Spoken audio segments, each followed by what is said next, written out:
la última organización citada para el día de hoy, que es el Programa de Naciones Unidas para el Desarrollo, donde nos visitan... segundo.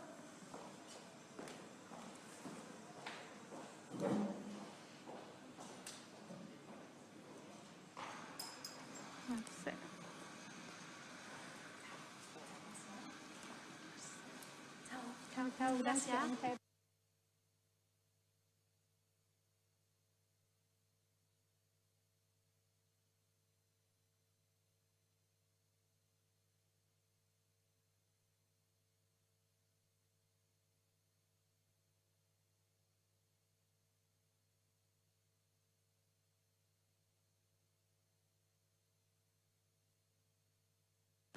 Vamos a esperar unos minutos. Fueron a buscar a nuestros invitadas, Marcela Ríos y Francisco Sánchez del PNUD.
Francisca, Constanza nos va a averiguar. Vale. Ya. Bueno, damos la bienvenida entonces a Marcela Ríos y Francisco Sánchez del Programa de Naciones Unidas para el Desarrollo. Comentarles también que tienen hasta 20 minutos. Ustedes distribuyen la sesión como estimen. En los últimos 3 minutos les voy a avisar que queda ese tiempo y después procedemos a las preguntas hasta 15 minutos. Gracias. Hola, buenos días a todas y todos. Es un honor, en nombre del Programa de Naciones Unidas para el Desarrollo, poder estar aquí en este primer día de audiencias públicas de la Convención, siendo esta la primera comisión que hace audiencias públicas. Para nosotros de verdad es un enorme honor y satisfacción poder acompañarlos y acompañarlas. Como muchos de ustedes sabrán, el Programa de Naciones Unidas para el Desarrollo es una de las agencias del Sistema de Naciones Unidas, tiene presencia en Chile desde los años 50, tenemos un mandato de desarrollo no acotado a solo un tema, como algunas de las otras agencias del sistema. Tenemos un mandato en términos de desarrollo que abarca los temas de pobreza, desigualdad, medio ambiente, los temas de desarrollo sostenible y también de gobernanza. Y en el ámbito de gobernanza en particular, tanto el PNUD como el Sistema de Naciones Unidas trabajan a nivel mundial entregando asistencia a los procesos constituyentes. Nosotros tenemos y hemos venido trabajando hace muchos años aportando a procesos constituyentes tanto a nivel mundial como en Chile, en el debate público en Chile, entendiendo que estos son ventanas de oportunidad y son momentos en los que se puede construir un nuevo pacto social, ¿no? un contrato social que permita avanzar hacia el desarrollo.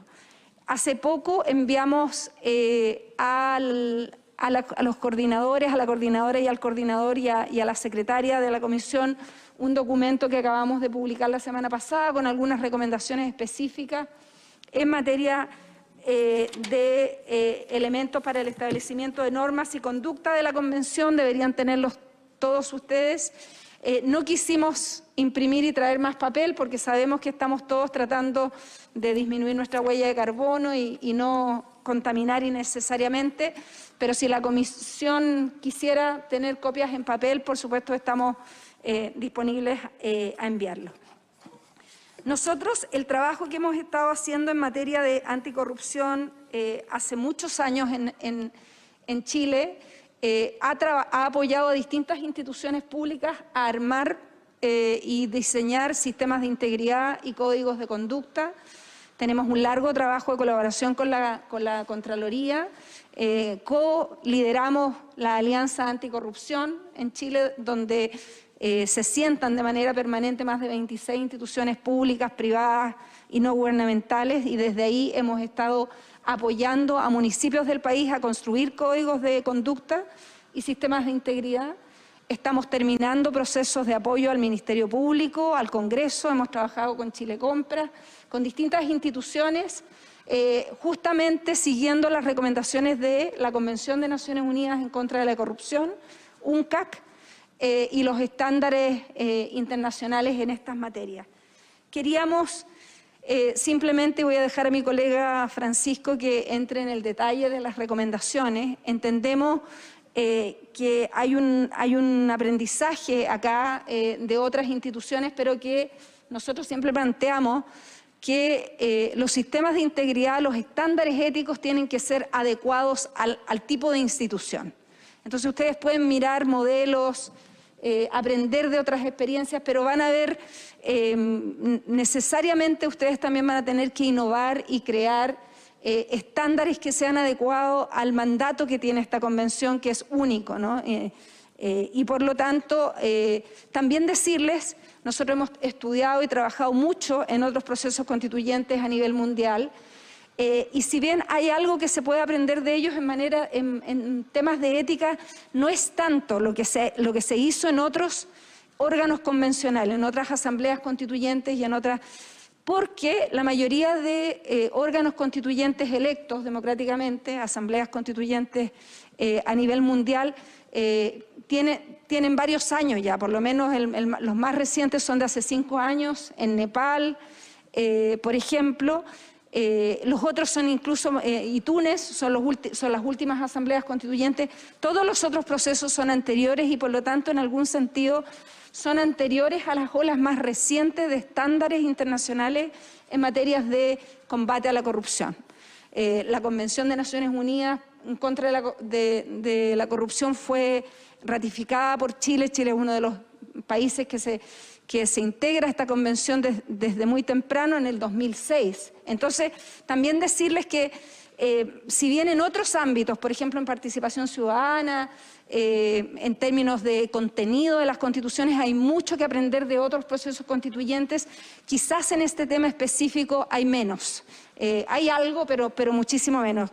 Nosotros hemos hecho un barrido de otros procesos. Publicamos un informe en el 2015 ya, hemos publicado también recientemente recomendaciones a partir del aprendizaje internacional en materia de participación ciudadana y en materia de reglamento, que les hicimos también llegar en términos, en papel, digamos. Finalmente, quisiera decir que para nosotros lo esencial es que las normas éticas estén pensadas de manera integral, coherentemente con los principios de transparencia, los principios de inclusión. Es muy importante que las normas de ética no inhiban los procesos de participación para la ciudadanía, sino que las faciliten. Estamos de acuerdo con los planteamientos y muchos de los expositores antes que nosotros, los organismos que trabajamos en materia de anticorrupción de manera permanente en Chile son pocos, somos pocos, trabajamos estrechamente los unos con los otros y hay muchos de los planteamientos que acá se han hecho que son aprendizajes colectivos de la experiencia internacional. Por ejemplo, la importancia de ir más allá de los estándares y de los procedimientos que tiene hoy el Congreso. Nosotros también hemos estudiado, propuesto, planteado la necesidad de tener, por ejemplo, un órgano externo o algún tipo de control externo. El autocontrol en general no funciona del todo bien con las instituciones y es, por lo tanto, siempre aconsejable que las políticas de prevención de los conflictos de intereses y las faltas a la ética y a la probidad sean al mismo tiempo internas, y nosotros siempre, una de las cosas que promovemos fuertemente es una política muy robusta de prevención, de cómo evitar los conflictos, más que centrarse solo en medidas punitivas que sancionen faltas. Entonces hay que buscar una combinación que permita prevenir al mismo tiempo que obviamente sancionar faltas. Finalmente, con esto termino, en ese sentido, como este es un órgano excepcional que tiene un corto tiempo de deliberación, también es importante que las estructuras que se den sean estructuras ágiles y que esto esté puesto al servicio del mandato esencial de redactar una Constitución y no se den reglas y estructuras que sean excesivamente pesadas y complejas, que requieran demasiado personal o demasiado presupuesto para funcionar. Termino diciendo que desde Naciones Unidas se visitó a la mesa, también como el PNUD, estamos totalmente disponibles, así como sabemos que están disponibles otras instituciones a apoyar a la Comisión en lo que necesiten, en términos de revisar las propuestas, hacer comentarios si ustedes lo necesitan, ponerlos en contactos con especialistas o instituciones fuera de Chile, traer alguna exposición si a ustedes les parece pertinente de alguna experiencia que quieran escuchar. Lo que en realidad, por favor, quisiera terminar simplemente diciendo eso, que estamos totalmente a disposición para colaborar en el mandato que tienen. Y dejo a Francisco, que va a elaborar un poco en las propuestas más específicas.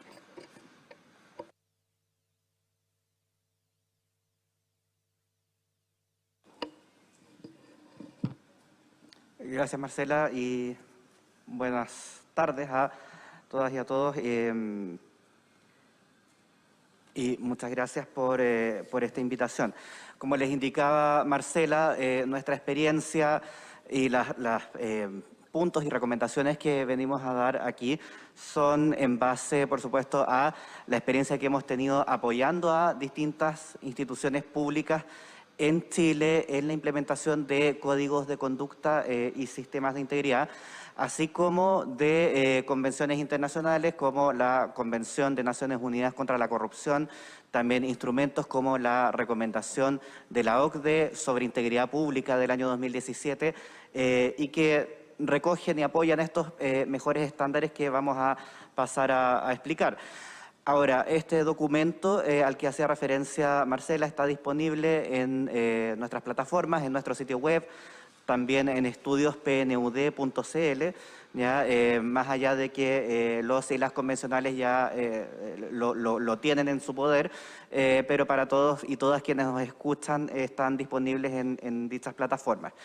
Y este documento contiene 16 puntos que nosotros consideramos como importantes para la regulación, digamos, o elementos que hay que poner atención, que tienen que considerarse al momento de establecer normas de conducta, ¿ya? O un código de conducta o, digamos, algún instrumento similar que quisiera adoptar la Convención Constitucional. No es, por supuesto, una lista exhaustiva. Como bien decía Marcela, las normas o códigos de conducta, los mecanismos que se establezcan, tienen que ser adecuados a cada órgano, tienen que responder a la cultura de cada organización en particular, al contexto del mismo país, al contexto, al tiempo en que se está dando esto. Entonces no existe una receta, ¿ya? No existe ninguna lista, digamos, de supermercado para decir que un sistema o un código o normas de conducta sean las correctas o las incorrectas, ¿ya? Dicho eso, paso a explicar estos 16 puntos brevemente, ¿ya? En primer lugar, es importante que la Convención tenga algún tipo de instrumento, ¿ya? Y adopte una política, adopte algún... se pronuncie, ¿ya? Como convención con respecto a su compromiso con la integridad, ¿ya? Y esto, bueno, hay que tener claro que debe haber un principio general que rija la conducta de toda la convención, que, bueno, por supuesto están regidos y regidas por el principio de probidad, pero más allá de simplemente sujetarse a lo que se entiende clásicamente como probidad, digamos, o sujeción a la norma, también un compromiso del órgano completo como, digamos, órgano que se va a comportar hacia el cumplimiento del interés público, ¿ya? Y que este compromiso de todo el órgano permea, por supuesto, a la conducta de cada uno y cada una de sus integrantes, ¿ya? Entonces, eso es, digamos, también en base a lo que ya les adelantó Marcela, que finalmente la idea en el estándar internacional que se usa actualmente es que los distintos órganos adopten medidas más preventivas, ¿ya? Y no un enfoque puramente represivo, ¿ya? Eso hace más eficiente, en definitiva, que se puedan detectar y prevenir conductas antes, ya que se pueda evitar que se llegue finalmente a una situación en que se descubrió ex post que alguien cometió, digamos, alguna mala conducta y ahí ya es más difícil llegar a una solución. Entonces, esto conecto con el segundo punto, que el enfoque debiera ser preventivo, ¿ya? En cuanto a qué es lo que hace la Convención en cuanto a la integridad, ¿ya? Y la prevención de la corrupción. No se trata solamente de poner ciertas normas, digamos, como sanciones o infracciones, ¿ya? Sino que enfocarse a que se promueva el comportamiento íntegro, ¿ya? Y de esa manera tener una convención que en el día a día ya funcione de manera íntegra sin tener que fijarnos solamente en temas de sanciones e infracciones, ¿ya? Por supuesto, esto ya lo adelantaban las personas que expusieron antes que nosotros, el alcance de estas normas se entiende que debería ser para todos y todas las personas que trabajan en la convención, no solamente los y las convencionales, ¿ya? El compromiso desde la convención tiene que ser, por supuesto, desde la mesa, ya desde el liderazgo, ya es finalmente la mesa de la convención la que asume la responsabilidad principal por la implementación, ¿ya? Adopción e implementación de normas éticas en la Convención. Por supuesto, si bien el enfoque es preventivo, ¿ya? No se puede descuidar que tiene que haber consecuencias por, digamos, la infracción. Y las consecuencias no son solamente la adopción de medidas disciplinarias, sino que, digamos, en su caso tiene que haber claramente procedimientos, ¿ya? Que las personas las conozcan de antes, ¿ya? Las personas tienen que saber de antes qué es lo que va a ocurrir en el evento de que una persona cometa una infracción a la ética o a las, digamos, normas de conducta que ustedes establezcan, ¿ya? Junto con los procedimientos, por supuesto, y esto lo adelantaba también Marcela, tendría que haber, digamos, una estructura, ¿ya? Algún órgano interno con responsabilidades claras sobre, digamos, quién va a realmente investigar, quién va a recibir una denuncia, si es el caso, quién está a cargo de aplicar las normas. Y eso, por supuesto, va acompañado también de la necesidad de que esto tenga un control externo, ¿ya? No puede ser solamente que la persona que, por ejemplo, se ve afectada por esto, no tenga una posibilidad de tener una visión fuera de la convención, ¿ya? Y que la decisión finalmente tenga que sujetarse a ciertos estándares de imparcialidad, ¿ya? Volviendo al tema de la estructura interna, ¿ya? La idea es que si estamos hablando de un enfoque preventivo, no solamente estamos hablando de un órgano que se encargue de investigar o aplicar sanciones, sino que también de promover, difundir, ¿ya? De monitorear cómo van funcionando estas normas, asegurarse de que las personas que estén a cargo las conocen, ¿ya? Y también implementar los procedimientos, digamos, de manera más fina, ya en cuanto a solicitudes de acceso a la información, por ejemplo, o, digamos, el cumplimiento de las medidas preventivas como las declaraciones de intereses de patrimonio o los registros de la ley del lobby, que los voy a volver a mencionar más adelante, ¿ya? En cuanto a también las personas que expusieron antes que nosotros también se refirieron a los sistemas de denuncias, ¿ya? Es muy importante que se cuente con una posibilidad abierta, ¿ya? Y que resguarde los derechos de la persona que denuncia, esto es sobre todo su confidencialidad y los medios que sean pertinentes para evitar represalias. Porque más allá de querer establecer como un sistema en que una persona pueda acusar a otra, la idea esencialmente es que se pueda dar la alerta tempranamente de que algo está ocurriendo, de que algo levanta alguna sospecha y que se pueda tomar una medida oportunamente y no, como decía antes, cuando el daño ya está hecho. ¿Ya? Quedan 3 minutos, estimado. Gracias. También dentro de las tareas de esta estructura debiera estar el monitoreo, la supervisión ya de cómo está funcionando esto, la capacitación y difusión, como les había indicado anteriormente. En cuanto a los conflictos de intereses, también las personas que expusieron antes de nosotros se refirieron abundantemente. Digamos, lo importante a nuestro juicio es que exista, digamos, un mecanismo claro, ¿ya? Que se sepa de antes para ir pudiendo definir en el caso concreto digamos, la posibilidad de que se inhabilite una persona o si finalmente hay que tal vez tener otro tipo de, digamos, por ejemplo, repetir algún acto porque, digamos, hubo algún tipo de conflicto de intereses en la decisión, ¿ya? Pero los mecanismos tienen que ser definidos, digamos, de antes, tienen que estar, digamos, como claramente establecidos y tiene que haber personas responsables de ello, ¿ya? Voy a decir rápidamente los últimos puntos, ¿ya? Sobre eficiencia y probidad en el uso de recursos, ¿ya? Nosotros ponemos atención sobre todo en cuanto a rendir cuentas sobre el uso de estos recursos, en particular las asignaciones, ¿ya? Y transparentar todo el tema de ejecución del presupuesto y en particular lo que se refiere a Secretaría Técnica y Participación Ciudadana, ¿ya?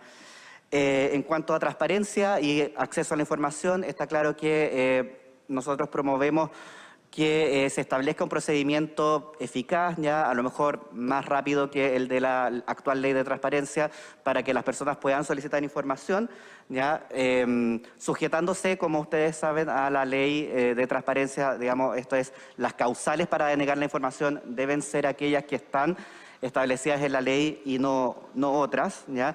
Todo esto también con resguardo de los datos personales cuando sea el caso, ¿ya? En cuanto a otras normas que están en línea con las normas de conducta, tenemos la igualdad, la no discriminación, la igualdad de género, como había mencionado alguna de las personas que expuso antes que nosotros. Es muy importante que, digamos, los mecanismos que se establezcan sean responsivos al género en cada oportunidad que corresponda. Y si bien el tema de delitos, ¿ya? Como los delitos funcionarios, el cohecho, la malversación, ¿ya? Eso no es de competencia de la Convención, pero sí recomendamos que de cualquier manera las personas los conozcan, ¿ya? Y que ojalá, digamos, y vuelvo con esto también al tema de la difusión, la capacitación, que se haga en un lenguaje que todos y todas puedan comprender, que el órgano que esté a cargo de esto finalmente se asegure de que los y las convencionales, que sus asesores y asesoras, ¿ya? Que las personas que trabajan en la convención estén todos, digamos, conscientes, ¿ya? Y que con esto se pueda construir efectivamente una cultura de integridad, ¿ya? Que, digamos, en el día a día todas las personas trabajen con la conciencia de que trabajan hacia el interés público y que cuentan con los mecanismos y recursos para, digamos, prevenir cualquier conflicto de interés u otro tipo de conductas que dañen los propósitos de la Convención. Gracias.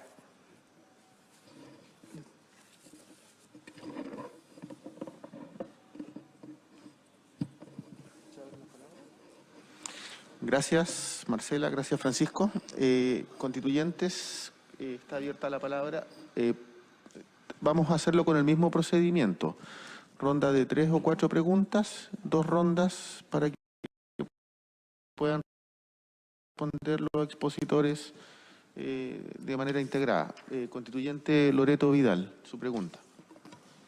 Sí, muy buenas tardes, muchas gracias por la presentación. La pregunta es dada a la experiencia que ustedes tienen de una visión un poco más, no un poco más, bastante más amplia, ¿no? En experiencias de otros países. ¿Existe formalmente, más allá de un código de conducta, se han hecho experiencias con protocolos de buen trato al interior de procesos como este, por ejemplo, protocolos de buen trato donde uno tenga claramente establecido, más allá de la conducta, estas formas de que facilita un poco el entendimiento humano? ¿Existe aquello? Esa es mi pregunta. Constituyente Benito Baranda y luego constituyente Cristian Viera. Sí, muchas gracias, Marco, y muchas gracias a Marcela y Francisco. La pregunta es, de lo que hemos escuchado en la mañana, han habido distintas opiniones o distintas sugerencias de un comité externo y un comité interno. Entonces, o algo mixto también se dijo en la presentación anterior. Entonces, de la experiencia que ustedes han levantado afuera o de lo que han podido también ver en Chile, ¿qué sugerirían al respecto? Muchas gracias. Constituyente Cristian Viera. Gracias, coordinadores. Insistir en la misma idea de Benito, pero a efectos de recibir denuncias, ¿ustedes propondrían que esas denuncias, su conocimiento y resolución esté a cargo de un comité externo? ¿Es derechamente eso? Gracias.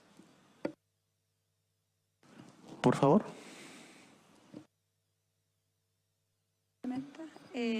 Bueno, muchas gracias por las preguntas.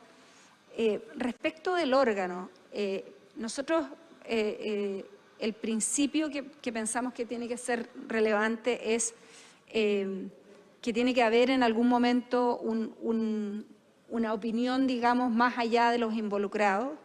En general, entonces, acá la opción es una estructura de funcionarios calificados técnicamente que dependan de la mesa, por ejemplo, que den opiniones y emitan preventivamente, que como se planteaba antes, que vayan dando sugerencias más proactivas respecto de cuando las personas tienen dudas de cuándo hay un conflicto de interés o no. Y también podrían ser esas personas que sugieren y reciben una sanción, reciben las denuncias y las tramitan. Lo que se puede decidir es que quien aplique, digamos, la sanción puede ser la mesa ampliada o el pleno, es una decisión que se puede tomar. O la alternativa 2 es que externalizar ese instrumento, o sea, ese equipo técnico, ¿no? O sea, las opciones. Pero en ambos casos nos parece que lo más recomendable es que efectivamente se trate, digamos, de personas que tengan cierta formación y conocimiento de los estándares y que puedan darle garantías de imparcialidad a todas y todos. También hay un tema que a diferencia del Congreso, por ejemplo, de órganos permanentes del Estado, por el poco tiempo que ustedes van a tener para trabajar y los múltiples temas que tienen que atender, también hay un tema práctico que tiene que ver con si los convencionales van a querer estar disponibles para dejar tiempo de estar redactando la Constitución y estar preocupados de revisar sanciones de sus pares, que no es necesariamente una discusión técnica, sino que es una discusión más política, ¿no? En ese sentido. Yo dejaría ahí y te dejaría a Francisco para si le puedes responder a Loreto. Sí, gracias. Primero me voy a referir a la pregunta sobre los protocolos de buen trato. ¿Ya? Efectivamente, dentro de lo que se espera de un sistema coherente que adopte cualquier órgano para la prevención de la corrupción o malas prácticas, ¿ya? Está también que exista dentro de este mismo órgano un clima adecuado de buen trato, de respeto, de no discriminación, ¿ya? Y sobre todo un ambiente en que las personas se sientan con la confianza de que pueden plantear inquietudes, ¿ya? De que pueden, por ejemplo, manifestar que algo les parece que tal vez no tiene el control suficiente o que tal vez podría traer consecuencias inesperadas o consecuencias indeseadas, ¿ya? Y para tener ese ambiente en que las personas puedan confiar, en que también confíen en que cuando les toque hacer una denuncia, por ejemplo, que eso efectivamente va a llegar a curso, ¿ya? Para eso se requiere un ambiente en que las personas entiendan que se rige el órgano por principios de igualdad, de no discriminación, de igualdad de género, ¿ya? Y que esos principios van a ser respetados, ¿ya? Que va a haber efectivamente una respuesta en eso, en que no va a afectar los derechos de las personas, y en ese sentido es muy importante que las normas de conducta conecten con justamente todo aquello que esté destinado a evitar el acoso sexual y laboral, a evitar, digamos, las discriminaciones, el trato sexista, ¿ya? Todo aquello que permita, digamos, un mejor ambiente de confianza dentro de la convención va a ayudar, por supuesto, a la aplicación de normas éticas, ¿ya? Y en cuanto específicamente a lo que venía ya comentando Marcela, de, digamos, comité interno o externo, yo lo conecto más con la pregunta también de las denuncias, ¿ya?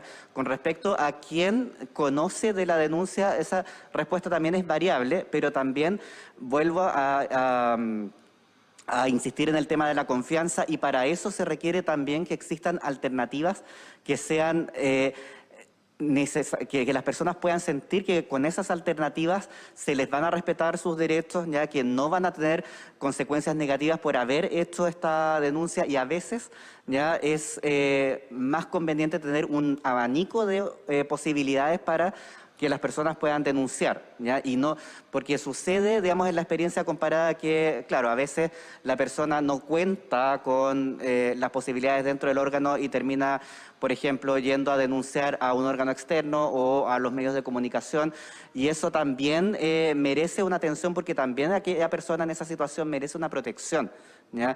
Entonces la convención obviamente va a tener que decidir ya cuáles son los límites, cuál es el alcance de cuándo se entiende que se protege o se acoge, digamos, una denuncia, pero finalmente tiene que ser el principio clave que existan posibilidades para las personas que puedan hacerlo, ya que existan las mejores o más amplias oportunidades posibles para dar a conocer una sospecha o inquietud, ya sin que la persona tenga consecuencias negativas.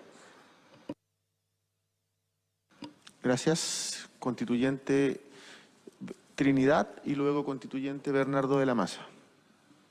Gracias. Mira, como profesora, la verdad, agradezco mucho las intervenciones de todos los que han expuesto, y partiendo, ¿no es cierto?, del proceso de enseñanza-aprendizaje que todos en estos momentos estamos adquiriendo en todo ámbito de casa, me queda una inquietud. Como dice Loreto, lo digo, no lo digo, prefiero decirlo. Porque todos los expositores de todas las instituciones hay un punto común, aparte de todas las leyes que están en juego, etcétera, pero es la sugerencia de un órgano externo frente a la toma de denuncia, lo que me parece muy significativo de verdad. Pero eso sería un conflicto de interés por parte de los que están exponiendo o han expuesto ese tema en común, solo para ir aclarando, y no quiero que se tome a mal, de verdad, pero eso sería como un conflicto de interés por el hecho de que todas las instituciones han expuesto como un factor que, insisto, lo encuentro súper pertinente la sugerencia, pero ¿sería eso un conflicto de interés también? Constituyente Bernardo de la Maza. Me gustaría aprovechar la experiencia internacional de ustedes, Marcela y Francisco. Digo, aprovechar la experiencia internacional que tienen ustedes, dado que son un órgano tan distinto de lo habitual. Quisiera ver si podemos hacer aprovechar de hacer un poco de política comparada, en el sentido que nos cuenten ustedes si la experiencia de otras asambleas constituyentes, que ha habido tantas en el mundo, marcan una diferencia en términos, en estos temas que estamos conversando de probidad, reglas éticas, etcétera, con respecto a los órganos tradicionales. Si debemos esperar algún tipo de comportamiento, actitud o algo que nos permita esperar que vamos a vivir algo distinto.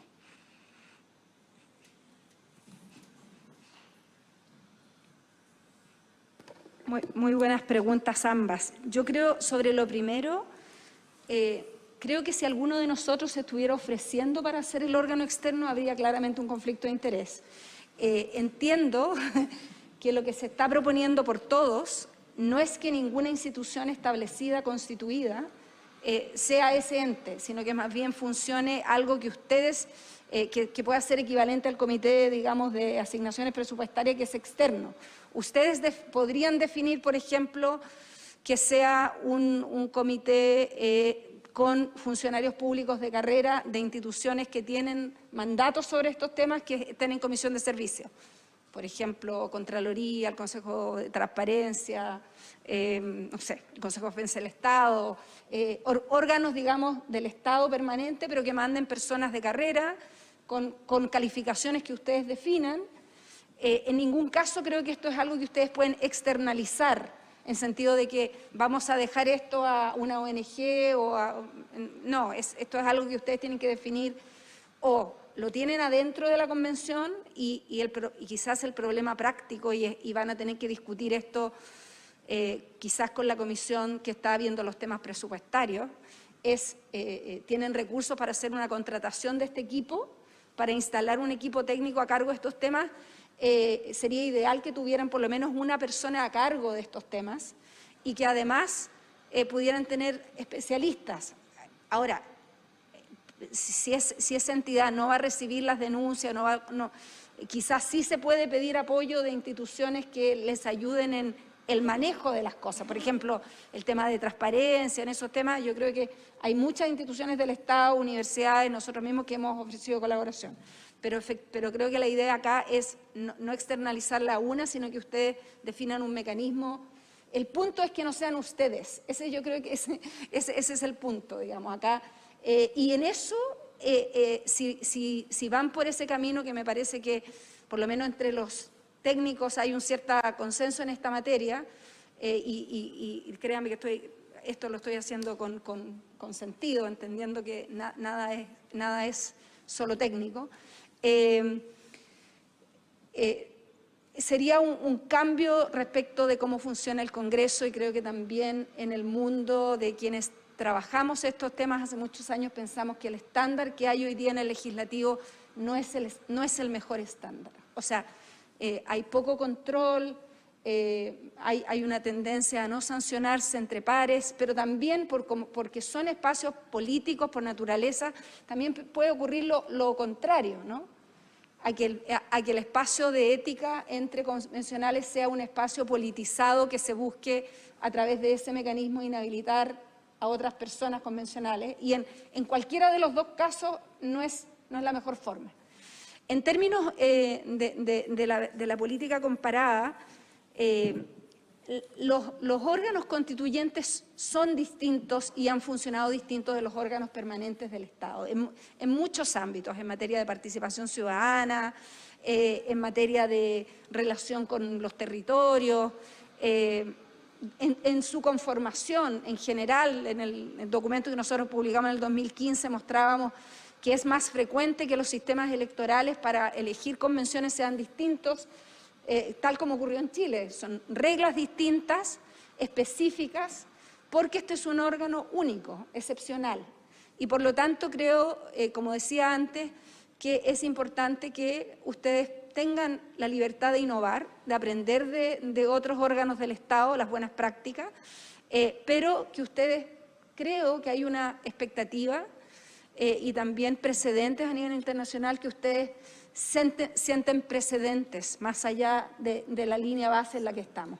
Y creo que sería muy importante que también con la práctica, con la forma, con el actuar, la Convención marque un antes y un después, no solo con el texto de la Constitución, sino que también con la forma en que ustedes finalizan. Y si me permiten un comentario respecto del tema de los protocolos de conducta, una de las cosas que nosotros planteamos,